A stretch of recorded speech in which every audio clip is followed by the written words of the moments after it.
So the teachings of the Bahai faith also recognizes the role that youth around the world can play in contributing to the advancement of the entire world, or in contributing to the civilization building of the human race. So you see that I like this example very much that is given of the period of youth. So, and being a youth myself, I really, when I reflect about this concept, it gives me a lot of thought, and it makes me also love service very much. You know, the Bahai faith has explained that every generation has something to offer. So every person in his age has something to offer to humanity. He has a role that he can play. And now when we look at the period of youth, in this time, this is when a human being has more energy. He has more potential. And that energy that a person possesses, more especially the youth, they're saying this energy can be channeled in two different ways. It can either be channeled to destroy this world, to perform acts that can be harmful to this world and contribute to the destruction of the world. Or it can be channeled through the betterment of this world by constructing a wonderful world, a world that every person enjoys and in which every person enjoys the wealthy of the world. So now we see, when I'm a youth, it's a question that I have to ask myself: what do I have to offer to humanity? What do I do in this period of youth? So we have different forces that are around us. But how do I identify these forces which will shape my action, that will also help me contribute a great deal to humanity? Like the example, the analogy of the period of youth being compared to springtime. Springtime, this is when we find that creation is at its utmost beauty. We find that nature, the trees have flowers, they have beautiful leaves, there is beautiful wind in the country, and everything about springtime is so beautiful.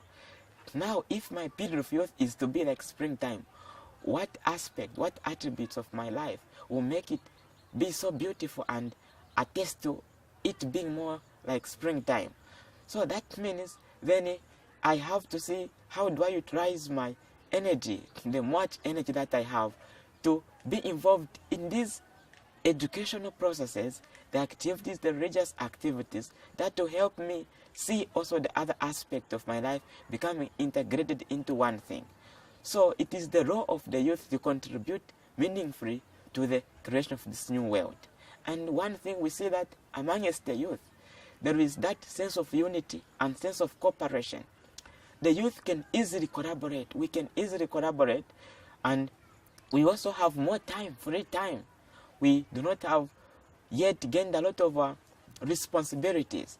And if our life becomes more coherent now, we see how the different aspects of our life are integrated, then we are lying societies that will have youth that think about the betterment of this world, and that deeply reflect about what their actions, the impact of their actions on other people, what they think about the implications of whatever we do about the other people.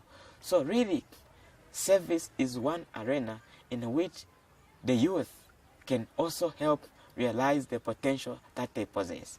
So for me, I feel that youth should really attach great importance to religion and see how religion also binds and connects to the other forces, and see that there is a great deal of joy within the religion, within the services that we offer, that we as youth, when we participate in, we are fully satisfied and we find a great deal of joy, a great deal of fun within service. But that is fun is more everlasting, because it is fun that affects hearts, fun that contributes to our spiritual development, fun that contributes to our overall happiness, our true happiness, which is everlasting.